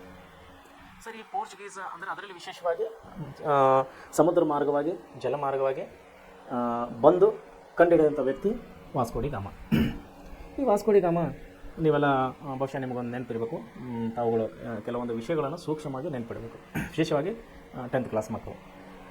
ವಾಸ್ಕೋ ಡಿ ಗಾಮ ಎಕ್ಸ್ಪ್ರೆಸ್ ನಮ್ಮ ಧಾರವಾಡದಿಂದ ಒಂದು ಟ್ರೈನ್ ಹೋಗುತ್ತೆ. Vasco D gamma may be ಅದು ಕಲ್ಲಿಕೋಟೆ, ಕೇರಳ ಟು ಗೋವಾ ಇದೆ ನನಗೆ ಅನ್ಕೋತೀನಿ, ಮತ್ತು ಬೆಂಗಳೂರು ಟು ಗೋವಾ ಕೂಡ ಒಂದಿದೆ. ಆ ಟ್ರೈನಿನ ಹೆಸರು ವಾಸ್ಕೋ ಡಿ ಗಾಮ ಎಕ್ಸ್ಪ್ರೆಸ್. ಇವತ್ತಿಗೂ ಕೂಡ ತಾವು ಲಕ್ಷ ಕೊಡ್ಬೋದು ಅದಕ್ಕೆ. ಸೊ ವಾಸ್ಕೋ ಡಿ ಗಾಮ ಏನದನ್ನಲ್ಲ, ಯುರೋಪಿಯನರಲ್ಲಿ, ಅದರಲ್ಲಿ ವಿಶೇಷವಾಗಿ ಪೋರ್ಚುಗೀಸರಲ್ಲಿ ಪ್ರಮುಖವಾದಂಥ ಒಂದು ಸ್ಟಾರ್ ಅಂತೇಳಿ ನಾವು ಅನ್ಬೋದು, ಪ್ರಮುಖವಾದಂಥ ವ್ಯಕ್ತಿ ಅವನು. ಯಾಕಂದರೆ ಅಷ್ಟು ಸಾಧನೆ ಮಾಡಿದಂಥ ಪೋರ್ಚುಗೀಸರಲ್ಲಿ ಇವನು ಮೊದಲನೇದವನು. ಜಲಮಾರ್ಗ ಮೂಲಕವಾಗಿ ಭಾರತ ದೇಶಕ್ಕೆ ಬಂದು ಸಮುದ್ರ ಮೂಲಕವಾಗಿ ನಮ್ಮ ದೇಶವನ್ನು ಗುರುತಿಸಿ, ವಿಶೇಷವಾಗಿ ಕರಾವಳಿ ತೀರದ ಕೇರಳದ ರಾಜ್ಯದಂಥ ನಮ್ಮ ಪ್ರಸ್ತುತ ಕೇರಳ ರಾಜ್ಯದಂಥ ಕಾಪಡ್ ಎಂಬಂಥ ನಗರಕ್ಕೆ ಬಂದು ಅವನು ತಲುಪಿದನು. ಇದರಿಂದ ಏನಾಯ್ತಂದರೆ ಭಾರತ ಮತ್ತು ಯುರೋಪಿಯನ್ ದೇಶಗಳ ಮಧ್ಯೆ ವ್ಯಾಪಾರವನ್ನು ಇನ್ನೂ ಹೆಚ್ಚೆಚ್ಚಾಗಿ ಅಭಿವೃದ್ಧಿ ಹೊಂದ್ತಾ ಹೋಗ್ತು. ನಿಮಗೆ ಒಂದು ವಿಷಯನ ನಿಮಗೆ ತಿಳಿದಿರಲಿ, 1869ರಲ್ಲಿ ಕೆಂಪು ಸಮುದ್ರ ಮತ್ತು ಮೆಡಿಟರೇನಿಯನ್ ಸಮುದ್ರಗಳನ್ನು ಸಂಪರ್ಕಿಸುವಂತೆ ಭೂಮಿ ಅಗೆದು ಹಡಗುಗಳ ಸಂಚಾರಕ್ಕೆ ಅನುಕೂಲವಾಗುವಂತೆ ಭಾರೀ ಕಾಲುವೆಯೊಂದನ್ನು ಈಜಿಪ್ಟ್ ಭೂ ಪ್ರದೇಶದಲ್ಲಿ ನಿರ್ಮಿಸಲಾಯಿತು. ಇದೇ ಪ್ರಸಿದ್ಧ ಸುಯೇಜ್ ಇದೆ, ಇವತ್ತಿನ ಸುಯೇಜ್ ಕಾಲುವೆ ಅಂತ ನಾವು ಕರಿತೀವಿ. ಸುಯೇಜ್ ಕಾಲುವೆ. ಈ ಸುಯೇಜ್ ಕಾಲುವೆ ನಿರ್ಮಾಣಗೊಳ್ಳುವವರೆಗೂ ವಾಸ್ಕೋ ಡಿ ಗಾಮ ಕಂಡುಹಿಡಿದಂಥ ಜಲಮಾರ್ಗವೇ ಭಾರತ ಮತ್ತು ಯುರೋಪ್ ನಡುವಿನ ವ್ಯಾಪಾರ ಮಾರ್ಗವಾಗಿತ್ತು. ಯಾಕಂದರೆ ವಾಸ್ಕೋ ಡಿ ಗಾಮನ ಮಾರ್ಗವಾಗಿ ಹೋಗುವ ನೌಕೆಗಳು ಆಫ್ರಿಕಾ ದೇಶದ ದಕ್ಷಿಣ ತುದಿಯಾದಂಥ ಕೇಪ್ ಆಫ್ ಗುಡ್ ಹೋಪ್ ಎಂಬ ನಗರದಿಂದ ಬಳಸಿ ಹೋಗಬೇಕಾಗಿತ್ತು. ಅಂದರೆ ಸುತ್ತ ಹಾಕಿ ಹೋಗಬೇಕಾಗಿತ್ತು. ಅವರು ಎಲ್ಲಿಗೆ ಹೋಗ್ಬೇಕಂದ್ರೆ, ಯುರೋಪ್ ದೇಶಕ್ಕೆ ಹೋಗಬೇಕಾಗಬೇಕಂದ್ರೆ ವಾಸ್ಕೋ ಡಿ ಗಾಮ ಕಂಡಿಡಿದಂಥ ಮಾರ್ಗದಿಂದ ಹೋಗಬೇಕಾದ್ರೆ ಸುತ್ತ ಹಾಕಿ ಅವರು ಯುರೋಪ್ ದೇಶಕ್ಕೆ ಹೋಗಬೇಕಾಗಿತ್ತು. ಸೊ ಡಿಸ್ಟೆನ್ಸನ್ನು ಲಾಂಗ್ ಆಗ್ತಾಯಿತ್ತು, ಪ್ರಯಾಣ ದೂರ ಆಗ್ತಾಯಿತ್ತು, ಖರ್ಚು ಜಾಸ್ತಿ ಆಗ್ತಾಯಿತ್ತು. ಇದನ್ನು ಅರಿತ ಯುರೋಪಿಯನ್ನರು ಏನು ಮಾಡಿದ್ರು, ಒಂದು ಶಾರ್ಟ್ ರೂಟ್, ನಾವು ಶಾರ್ಟ್ ರೂಟ್ ಅಂತೀವಿ, ಶಾರ್ಟ್ ರೂಟನ್ನು ಮಾಡಬೇಕಂತ ಅವ್ರು ಏನು ಮಾಡಿದ್ರು, ಕೆಂಪು ಸಮುದ್ರ ಮತ್ತು ಮೆಡಿಟ್ರೇನಿಯನ್ ಸಮುದ್ರ, ಈ ಎರಡೂ ಸಮುದ್ರಗಳ ಎಲ್ಲಿ ಬರ್ತಾವೆ ಅಂದರೆ ಈಜಿಪ್ಟ್ ದೇಶದಲ್ಲಿ ಬರ್ತಾವೆ. ಈಜಿಪ್ಟ್ ಬಹುಶಃ ನೀವು ನಾಗರಿಕತೆ ಸಿವಿಲೈಸೇಷನ್ಗೆ ನಾವು ಹೋದಾಗ ನಮ್ಗೆ ಅಲ್ಲೊಂದು ಪಾಠ ಬರ್ತದೆ, ಈಜಿಪ್ಟ್ ನಾಗರಿಕತೆ, ನೈಲ್ ನದಿ ನಾಗರಿಕತೆ, ಅಲ್ಲೇನು ನಮಗೇನು ಬರ್ತದಲ್ಲ ಅದು ಕೆಂಪು ಸಮುದ್ರ ಮತ್ತು ಮೆಡಿಟ್ರೇನಿಯನ್ ಸಮುದ್ರಗಳ ಮಧ್ಯದಲ್ಲಿ ಗುಡ್ಡಗಾಡು ಪ್ರದೇಶ. ಅದು ಈಜಿಪ್ಟ್ ದೇಶ ಆಲ್ಮೋಸ್ಟ್ ಇರೋದು ಗುಡ್ಡಗಾಡು ಪ್ರದೇಶ, ಅಲ್ಲಿ ಸಮುದ್ರಗಳನ್ನು ಹರಿತಿರ್ತವೆ. ಸೊ ಅದಕ್ಕಾಗಿ ಅವ್ರು ಏನು ಮಾಡಿದ್ರು, ಶಾರ್ಟ್ ರೂಟ್ ಹುಡುಕಬೇಕು. ಈ ದಕ್ಷಿಣ ಆಫ್ರಿಕಾಲಿಂದ ದಕ್ಷಿಣ ತುದಿಲಿಂದ ಹೋಗೋದ್ರಿಂದ ತುಂಬ ದೂರಾಗಿ ಡಿಸ್ಟೆನ್ಸ್ ಆಗ್ತಾಯಿದೆ. ಸೊ ಇದನ್ನು ಅರಿತ ಯುರೋಪಿಯನ್ನರು ಅವ್ರು ಏನು ಮಾಡಿದ್ರು, ಸುವೇಜ್ ಕಾಲುವೆಯನ್ನು ನಿರ್ಮಾಣ ಮಾಡಿದ್ರು. ಯಾಕೆ ಅವರಿಗೆ ತ್ವರಿತಗತಿಯಾದಂಥ ಜರ್ನಿ, ಫಾಸ್ಟ್ ಜರ್ನಿ ಬೇಕಾಗಿತ್ತು. ಆವಾಗ ಅವ್ರು ಏನು ಮಾಡಿದ್ರು, ಈ ಜಲಮಾರ್ಗ ವಾಸ್ಕೋ ಡಿ ಗಾಮನ ಜಲಮಾರ್ಗ ಇದೆ, ಅದನ್ನು ಹೊರತು ಅದಕ್ಕೆ ಪರ್ಯಾಯವಾಗಿ ಇನ್ನೊಂದು ಮಾರ್ಗ ಅಂದರೆ ಸುವೇಜ್ ಕಾಲುವೆಯನ್ನು ನಿರ್ಮಾಣ ಮಾಡಿದ್ರು. ಅದೆಲ್ಲಿ ಬರ್ತದೆ ಅಂದರೆ ಈಜಿಪ್ಟ್ ದೇಶದ ಭೂಭಾಗ ಮೇಲೆ ಬರ್ತದೆ. ಅಲ್ಲಿ ಮೆಡಿಟ್ರೇನಿಯನ್ ಸಮುದ್ರ ಮತ್ತು ಕೆಂಪು ಸಮುದ್ರನೂ ಎರಡುಗಳ ಮಧ್ಯದಲ್ಲಿ ಇಲ್ಲಿ ಕೊಟ್ಟಿದ್ದಾರೆ ನೋಡಿ. ಕೆಂಪು ಸಮುದ್ರ ಮತ್ತು ಮೆಡಿಟ್ರೇನಿಯನ್ ಸಮುದ್ರಗಳನ್ನು ಸಂಪರ್ಕಿಸುವಂತೆ ಭೂಮಿ ಅಗೆದು ಹಡಗುಗಳ ಸಂಚಾರಕ್ಕೆ ಅನುಕೂಲವಾಗುವಂತೆ ಭಾರೀ ಕಾಲುವೆಯೊಂದನ್ನು ಈಜಿಪ್ಟ್ ಭೂ ಪ್ರದೇಶದಲ್ಲಿ ನಿರ್ಮಿಸಲಾಯಿತು. ಇದೇ ಇವತ್ತಿನ ಸುವೇಜ್, ಪ್ರಸಿದ್ಧ ಸುವೇಜ್ ಕಾಲುವೆ. ಸುವೇಜ್ ಕಾಲುವೆ ನಿರ್ಮಾಣಗೊಳ್ಳುವವರೆಗೂ ಏನಾಗ್ತಾಯಿತ್ತು, ವಾಸ್ಕೋ ಡಿ ಗಾಮ ಕಂಡು ಹಿಡಿದಂಥ ಜಲಮಾರ್ಗವೇ ಭಾರತ ಮತ್ತು ಯುರೋಪ್ ನಡುವಿನ ವ್ಯಾಪಾರದ ಮಾರ್ಗವಾಗಿತ್ತು. ಯಾಕಂದರೆ ವಾಸ್ಕೋ ಡಿ ಗಾಮನ ಮಾರ್ಗವಾಗಿ ಹೋಗುವ ನೌಕೆಗಳು ಏನಾಗ್ತಾಯಿತ್ತು, ಸ್ವಲ್ಪ ಸುತ್ತ ಹಾಕಿ ಹೋಗ್ತಾಯಿದ್ವು, ಜರ್ನಿ ಲಾಂಗ್ ಆಗ್ತಾಯಿತ್ತು, ದೂರ ಆಗ್ತಾಯಿತ್ತು. ಅವು ಹೆಂಗೆ ಹೋಗ್ತಾಯಿದ್ವು, ದಕ್ಷಿಣ ಆಫ್ರಿಕಾದ ಕೇಪ್ ಆಫ್ ಗುಡ್ ಹೋಪ್ ಪಟ್ಟಣ ನಗರ ಸಂಚರಿಸಿ ಹೋಗ್ತಾಯಿದ್ದವರು. ಸೊ ಹೀಗಾಗಿ ಅವರಿಗೆ ತುಂಬ ದೂರ ಆಗ್ತಾಯಿದ್ದ ಸಲುವಾಗಿ ಅವರು ಸುವೇಜ್ ಕಾಲುವೆ ಅಂದರೆ ಶಾರ್ಟ್ ರೂಟ್ ಅನ್ನೋದನ್ನು ಕಂಡುಹಿಡಿದ್ರು. ಮುಂದೆ ಈ ರೀತಿ ಸುವೇಜ್ ಕಾಲುವೆ ಮೂಲಕವಾಗಿ ಅವರು ವ್ಯಾಪಾರನ ಮಾಡ್ತಾಯಿದ್ದರು. ಯುರೋಪಿನ ವ್ಯಾಪಾರಿ ಕಂಪನಿಗಳನ್ನು ಪೋರ್ಚುಗೀಸರ ಯಶಸ್ವಿ ಪ್ರಯತ್ನಗಳಿಂದ, ನೀವು ಒಂದು ವಿಷಯನ ಲಕ್ಷ್ಯ ಕೊಡಬೇಕಿಲ್ಲಿ, ಪೋರ್ಚುಗೀಸರ ಯಶಸ್ವಿ ಪ್ರಯತ್ನಗಳಿಂದ ಪ್ರೇರಣೆಗೊಂಡ ಯುರೋಪಿನ ಮತ್ತು ಸುತ್ತಮುತ್ತಲಿನ ದೇಶಗಳು, ಎಕ್ಸಾಂಪಲ್ ಲೈಕ್ ಡಚ್ಚರು, ಇಂಗ್ಲೀಷರು ಮತ್ತು ಫ್ರೆಂಚ್ ವ್ಯಾಪಾರಿ ಕಂಪನಿಗಳು ಏನು ಮಾಡಿದ್ರು, ಆವಾಗ ಅವರು ಕಂಡಿಡಿದಂಥ ದಾರಿ ಮೂಲಕವಾಗಿ ನಾವು ಒಂದು ಕೈ ನೋಡೋಣ, ತುಂಬ ಲಾಭ ಆಗ್ತಾಯಿದೆ, ಭಾರತದ ಸಾಂಬಾರು ಪದಾರ್ಥಗಳು ತುಂಬ ಲಾಭ ಆಗ್ತಾಯಿದೆ ಅಂದ್ಕೊಂಡು ಅವ್ರು ಏನು ಮಾಡಿದ್ರು, ಒಬ್ಬರ ಹಿಂದ್ಗಡೆ ಬರ್ತಾಯಿದ್ರು.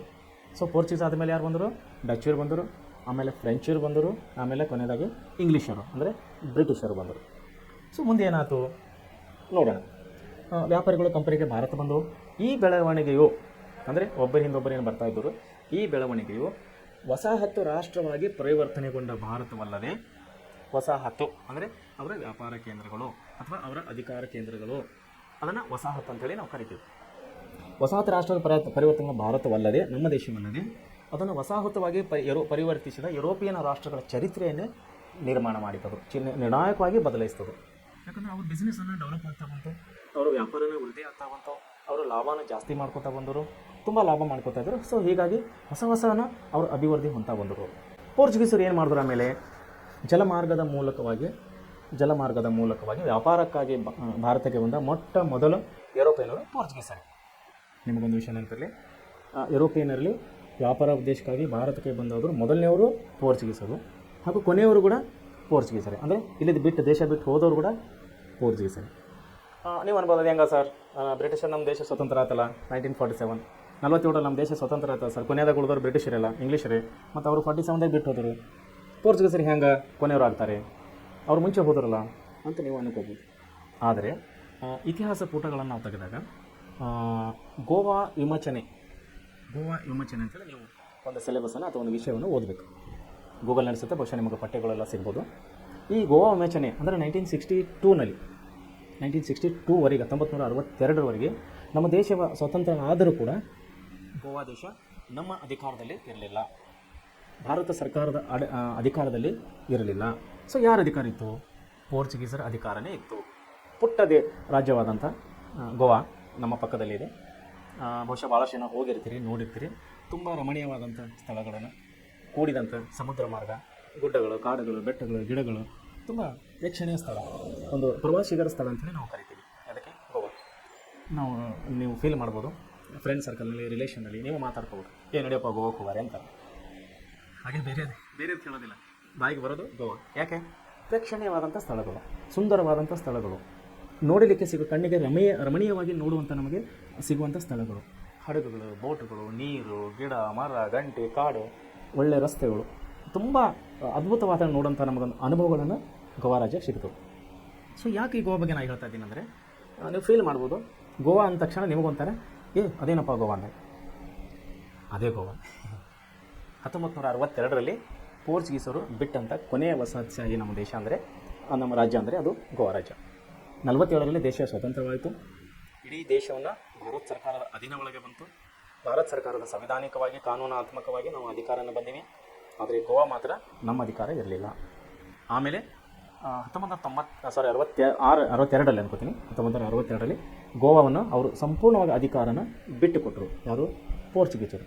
ಬಿಟ್ಟ ಮೇಲೆ 62ರಿಂದ ನಮ್ಮ ದೇಶದ ನಮ್ಮ ಸರ್ಕಾರವನ್ನು ಅಲ್ಲಿ ಆಳ್ತಾ ಇದೆ, ನಮ್ಮ ಕಾನೂನನ್ನು ಅಲ್ಲಿ ಆಚರಣೆ ಮಾಡ್ತಾ ಇದ್ದಾರೆ. ಸೊ ಕೊನೆಯದವರು ಅಂದರೆ ಕೊನೆಯದಾಗ ಹೋದವರು ಕೂಡ ಪೋರ್ಚುಗೀಸರೇ, ಮೊದಲನೇದಾಗ ಬಂದವರು ಕೂಡ ಪೋರ್ಚುಗೀಸರೇ. ಸೊ ಈ ಪೋರ್ಚುಗೀಸರ ಬಗ್ಗೆ ತಾವು ತುಂಬ ವಿಷಯಗಳನ್ನು ನೆನಪಲ್ಲಿ ಇಟ್ಟುಕೋಬೇಕು. ಅದೇ ಕೊಟ್ಟಿದ್ದಾರೆ ಇಲ್ಲಿ ಏನಂತಂದರೆ, ಮಾರ್ಗದ ಮೂಲಕವಾಗಿ ವ್ಯಾಪಾರಕ್ಕೆ ಬಂದಂಥ ಮೊಟ್ಟ ಮೊದಲ ಯುರೋಪಿಯನರು ಕೂಡ ಪೋರ್ಚುಗೀಸರೇ, ಭಾರತವನ್ನು ತೊರೆದ ಕೊನೆಯ ಯುರೋಪಿಯನರು ಕೂಡ ಪೋರ್ಚುಗೀಸರೇ. ವಾಸ್ಕೋ ಡಿ ಗಾಮನ ನಂತರ ಪೋರ್ಚುಗೀಸರ ಮೊಟ್ಟ ಮೊದಲ ವೈಸರಾಯ್ ಅಂದರೆ ಅವರ ಅಧಿಕಾರಿಯಾಗಿ ಅವರು ಒಂದೊಂದು ದೇಶದಲ್ಲಿ ಒಬ್ಬ ವೈಸರಾಗಿ ಬಿಡ್ತಾಯಿದ್ದರು, ಅಥವಾ ಒಂದೊಂದು ಪ್ರಾಂತದಲ್ಲಿ ಒಬ್ಬರನ್ನ ಅಧಿಕಾರಿಯಾಗಿ ಬಿಡ್ತಾಯಿದ್ದರು. ಆ ಅಧಿಕಾರಿಗೆ ಅವರು ಯುರೋಪಿಯನರು ಅಥವಾ ಪೋರ್ಚುಗೀಸರು ವೈಸರಾಯ್ ಅಂತೇಳಿ ಕರೀತಾಯಿದ್ದರು. ಆಮೇಲೆ ಬ್ರಿಟಿಷರು ಕೂಡ ಅವರ ಅಧಿಕಾರಿಗಳನ್ನು ಬಿಟ್ಟಿದ್ದರು, ಅವ್ರಿಗೆ ಕೂಡ ವೈಸರಾಯ್ ಅಂತೇಳಿ ಕರೀತಾಯಿದ್ದರು. ಸೊ ವಾಸ್ಕೋ ಡಿ ಗಾಮನ ನಂತರ ಪೋರ್ಚುಗೀಸರು ವಾಸ್ಕೋ ಡಿ ಗಾಮನ ನಂತರ ಮೊಟ್ಟ ಮೊದಲು ವೈಸರಾಗಿ ಬಂದವರು ಫ್ರಾನ್ಸಿಸ್ಕೋ ಡಿ ಅಲ್ಮೇಡ್ ಅಂತೇಳಿ. ಫ್ರಾನ್ಸಿಸ್ಕೋ ಡಿ ಅಲ್ಮೇಡ್ ಭಾರತಕ್ಕೆ ಬಂದನು. ಯಾರ ನಂತರ? ವಾಸ್ಕೋ ಡಿ ಗಾಮನ ನಂತರ. ಭೂಮಿಯ ಮೇಲಿನ ಆಧಿಪತ್ಯಕ್ಕೆ ಬದಲು ಸಮುದ್ರ ಮೇಲಿನ ಏಕಸ್ವಾಮ್ಯಕ್ಕಾಗಿ ನೌಕಾಶಕ್ತಿಯನ್ನು ಬಲಪಡಿಸುವಲ್ಲಿ ನೀಲಿ ನೀರಿನ ನೀತಿ ಬ್ಲೂ ವಾಟರ್ ಪಾಲಿಸಿಯನ್ನು ಜಾರಿಗೆ ತಂದರು. ಯಾರು? ವೈಸರಾಯ್ ಆದಂತಹ ಫ್ರಾನ್ಸಿಸ್ಕೋ ಡಿ ಅಲ್ಮೇಡ್. ಅಲ್ಮೇಡ್ನ ನಂತರ ಬಂದ ಅಲ್ಫಾನ್ಸೋ ಡಿ ಅಲ್ಬುಕರ್ಕ್. ಯಾರ ನಂತರ? ಅಲ್ಮೇಡ್ ನಂತರ ಬಂದಂಥ ಈ ವೈಸರಾಯನು ಭಾರತದಲ್ಲಿ ಪೋರ್ಚುಗೀಸರ ಸಾಮ್ರಾಜ್ಯದ ನಿಜವಾದ ಸಂಸ್ಥಾಪಕನಂತೇಳಿ ಹೇಳಲಾಗುತ್ತದೆ. ಯಾಕಂದರೆ ಅಲ್ಲಿವರೆಗೆ ಅವರು ವ್ಯಾಪಾರನ ವಿಸ್ತರಿಸ್ಕೊಂಡಿದ್ದರು, ತುಂಬ ನಗರಗಳಲ್ಲಿ ಹೋಗಿ ಅವರು ವ್ಯಾಪಾರನ ವಿಸ್ತರಿಸ್ಕೊಂಡು ಲಾಭದಾಯಕ ಹುದ್ದೆಗಳನ್ನು ಅವರು ಮಾಡ್ತಾಯಿದ್ದರು. ಅವರ ಅಧಿಕಾರಗಳನ್ನು ಕೂಡ ಅವರು ಚಲಾಯಿಸಲಿಕ್ಕೆ ಅಲ್ಲಿ ಸಣ್ಣ ಪುಟ್ಟ ಪ್ರಾರಂಭ ಮಾಡಿದರು. ಸೊ ಅದಕ್ಕಾಗಿ ಈ ಯಾರು ಅಲ್ಮೇಡ್ನ ನಂತರ ಅಲ್ಫಾನೋ ಡಿ ಅಲ್ಬುಕರ್ಕ್ ಬಂದನು, ಭಾರತದಲ್ಲಿ ಪೋರ್ಚುಗೀಸ ಸಾಮ್ರಾಜ್ಯದ ನಿಜವಾದ ಸ್ಥಾಪಕ ಅಂಥೇಳಿ ಅವನನ್ನು ಪ್ರಸಿದ್ಧನಾದನು. ಇವನು 1510ರಲ್ಲಿ ಬಿಜಾಪುರ ಸುಲ್ತಾನರ ಆಳ್ವಿಕೆಗೆ ಒಳಪಟ್ಟಂಥ ಗೋವಾ ಪ್ರದೇಶವನ್ನು, ಇದರ ಮುಂದೆ ನಿಮಗೆ ಹೇಳಿದೆ ನಾನು ಗೋವಾ ಅಂಥೇಳಿ. ಸೊ ಪೋರ್ಚುಗೀಸರು ಬರೋದಕ್ಕಿಂತ ಮುಂಚೆ ಅದು ಯಾರ ಅಧಿಕಾರದಲ್ಲಿತ್ತು? ಬಿಜಾಪುರ ಸುಲ್ತಾನರ ಅಧಿಕಾರದಲ್ಲಿತ್ತು. ಯಾವ ಪಟ್ಟಣ? ಗೋವಾ ಪಟ್ಟಣ. ಸೊ ಏನಾಯಿತು? 1510ರಲ್ಲಿ ಬಿಜಾಪುರ ಸುಲ್ತಾನರಿಂದ ಗೋವನ್ನು ಗೆದ್ದುಕೊಂಡು ಪೋರ್ಚುಗೀಸರ ಆಡಳಿತ ಕೇಂದ್ರವಾಗಿ, ನೋಡಿ ಇಲ್ಲಿ ಲಕ್ಷ್ಯ ಕೊಡ್ಬೇಕು ನಾವು, ಗೋವಾ ಅಂದ ತಕ್ಷಣ ಜನ ಯಾಕೆ ಇದಾಗ್ತಾರೆ? ಪೋರ್ಚುಗೀಸರ ಆಡಳಿತದ ಕೇಂದ್ರವಾಗಿ ಪರಿವರ್ತಿಸಿದರು. ಮುಂದೆ 1 ಶತಮಾನದ ಕಾಲ ಭಾರತದ ವ್ಯಾಪಾರದ ಮೇಲೆ ಪ್ರಶ್ನಾತೀತ ಏಕಸ್ವಾಮ್ಯವನ್ನು ಹೊಂದಿದ್ದ ಪೋರ್ಚುಗೀಸರು ಡಚ್ ಮತ್ತು ಇಂಗ್ಲೀಷರ ಆಗಮನ ನಂತರ ರಾಜಕೀಯವಾಗಿ ಕೆಳಗುಂದಿದರು. 1 ಶತಮಾನವನ್ನು ಆಳಿದಂತಹ, ಅಂದರೆ 100 ವರ್ಷ ಆಳಿದಂತಹ ಪೋರ್ಚುಗೀಸರು ಅದು ಆಮೇಲೆ ಅಂದರೆ ಡಚ್ಚರು ಮತ್ತು ಇಂಗ್ಲೀಷರು ಬಂದ ಮೇಲೆ ಅವರು ತನ್ನ ಅಧಿಕಾರವನ್ನು ಕಳೆಕೊಂಡರು. ಯಾಕೆ? ಇವರು ಪ್ರಬಲರಾದರು. ಯಾರು? ಡಚ್ಚರು, ಇಂಗ್ಲೀಷರು ಪ್ರಬಲರಾದಮೇಲೆ ಅವರನ್ನು ಸೋಲಿಸಿದ ಮೇಲೆ ಗೋವಾವನ್ನು ವಶಪಡಿಸ್ಕೋತಾರೆ. ಆಮೇಲೆ ಮತ್ತು ಯುದ್ಧ ಅಧಿಕಾರ ಅವ್ರದ್ದು ನಡೀತಾ ಇರ್ತದೆ. ಸೊ ಹೀಗಾಗಿ ಏನಾಯ್ತು ಅಂದರೆ, ತನ್ನ ರಾಜಕೀಯವಾಗಿ ಕಳೆಗೊಂಡವರು, ರಾಜಕೀಯ ಅಧಿಕಾರವನ್ನು ಕಳೆಗೊಂಡರ ಅರ್ಥನ ಅಧಿಕಾರವನ್ನು ಕಳೆಕೊಂಡವರು. ಸೊ ಈ ರೀತಿ ನಾವು ನೋಡೋದಾದರೆ ಪೋರ್ಚುಗೀಸರ ಒಂದು ಸಮುದ್ರ ಮಾರ್ಗದ ಮೂಲಕವಾಗಿ, ವಾಸ್ಕೋ ಡಿ ಗಾಮನ ಮೂಲಕವಾಗಿ, ಸಮುದ್ರ ಮಾರ್ಗದ ಮೂಲಕವಾಗಿ ಭಾರತ ದೇಶವನ್ನು ಕಂಡುಹಿಡಿದು ಭಾರತ ದೇಶವನ್ನು ಗುರುತಿಸಿ ಇಲ್ಲಿಂದ ಸಾಂಬಾರ ಪದಾರ್ಥವನ್ನು ತುಂಬ ಜಾಸ್ತಿ ರೇಟಿಗೆ ಬೇರೆ ದೇಶಗಳ ಯುರೋಪ ದೇಶದಲ್ಲಿ ಮಾರಿಕೊಂಡು ಅವರು ವ್ಯಾಪಾರವನ್ನು ಮಾಡ್ತಾಯಿದ್ದರು. ಸೊ ಅವ್ರು ಬಂದಂಥ ಉದ್ದೇಶ ವ್ಯಾಪಾರ. ಪೋರ್ಚುಗೀಸರು ಭಾರತಕ್ಕೆ ಬಂದಂಥ ಉದ್ದೇಶ ವ್ಯಾಪಾರ.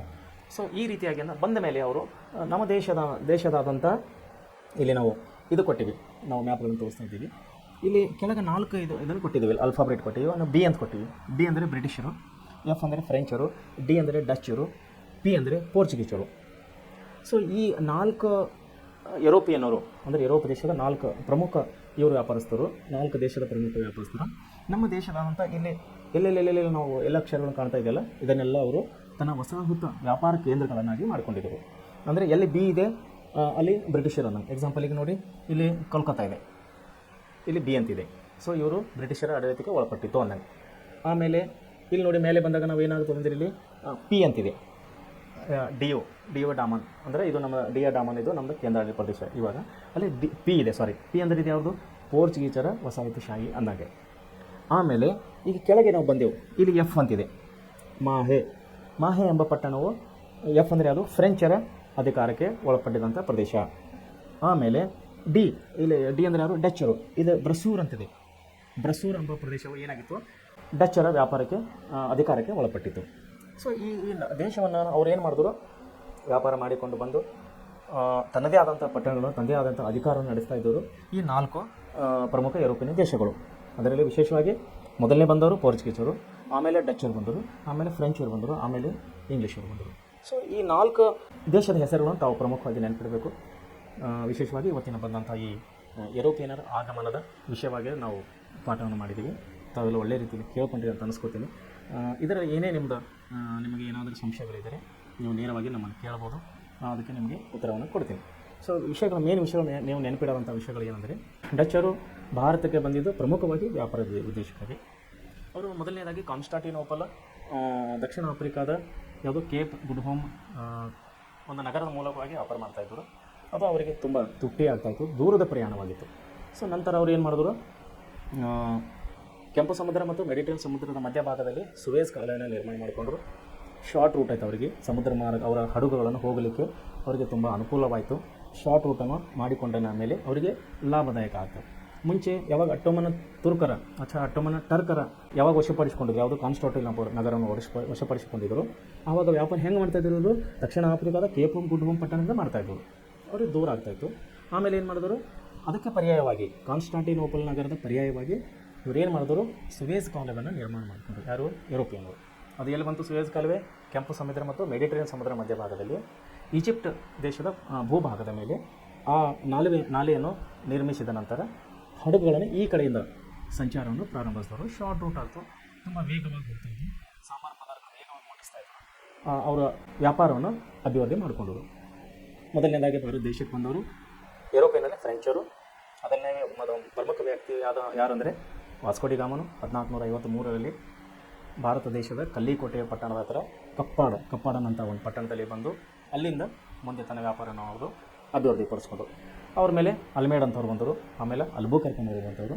ಅವರೆಲ್ಲ ತನ್ನ ವಸಾಹತುಶಾಹಿಗಳನ್ನು ನಿರ್ಮಾಣ ಮಾಡಿಕೊಂಡು ತನ್ನ ವ್ಯಾಪಾರವನ್ನು ಅಭಿವೃದ್ಧಿಪಡಿಸ್ಕೊಂಡರು. ಪೋರ್ಚುಗೀಸರು ಅವರ ನಂತರ ಭಾರತಕ್ಕೆ ಬಂದವರು ಪ್ರಮುಖವಾಗಿ ಡಚ್ಚರು, ಆಮೇಲೆ ಫ್ರೆಂಚರು, ಆಮೇಲೆ ಇಂಗ್ಲೀಷರು. ಸೊ ಈ 4 ವಿಷಯಗಳನ್ನು ತಾವು ನೆನಪಲ್ಲಿ ಇಟ್ಟುಕೊಳ್ಬೇಕು. ಪರೀಕ್ಷೆಯಲ್ಲಿ ಬರುವಂಥ ಇದು ಸ್ಪೆಷಲಿ ಯುರೋಪಿಯನ್ ಪಾಠ ಏನಿದೆ, ಯುರೋಪಿಯನರ ಆಗಮನ ತುಂಬ ಇಂಪಾರ್ಟೆಂಟ್ ಇದೆ. ಅದರಲ್ಲಿ ಪೋರ್ಚುಗೀಸ್ ಅಂದರೆ ವಾಸ್ಕೋ ಡಿ ಗಾಮ ತುಂಬ ಇಂಪಾರ್ಟೆಂಟ್ ಹೆಸರದು. ಹಲವು ಸ್ಪರ್ಧಾತ್ಮಕ ಪರೀಕ್ಷೆಗಳಲ್ಲಿ ಮತ್ತು ನಿಮ್ಮ ಪರೀಕ್ಷೆಯ ಒಂದು ದೃಷ್ಟಿಯಿಂದ ಕೂಡ ಒಳ್ಳೆಯ ಪ್ರಮುಖವಾದಂಥ ವಿಷಯವಾಗಿದೆ.